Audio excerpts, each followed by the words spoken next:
All right. So we're going to. Ooh, I have a brain freeze. Sir Glenn, I'm going to play a song as our opening, as our exercise. So if you can cue it up, you can type in, it's called WD, it's just letters, WDYKAG. Yeah, from Spotify. YKAG. Let me know when you're ready.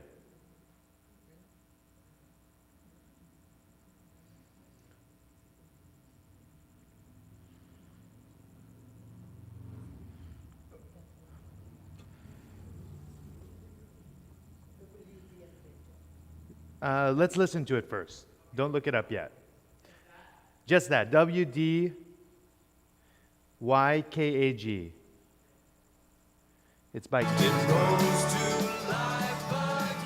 King's Kaleidoscope. So we're going to listen to this song. So for now, just listen to the lyrics. Yeah.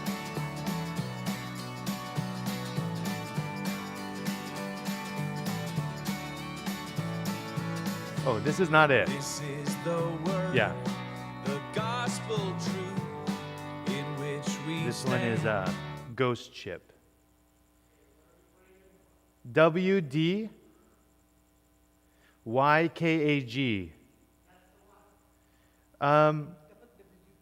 W period D period Y period by King's Kaleidoscope. Yeah. Yeah, no, this is Ghost Ship that's playing. So maybe it's not clicking. There it is. Okay, let's just listen to it.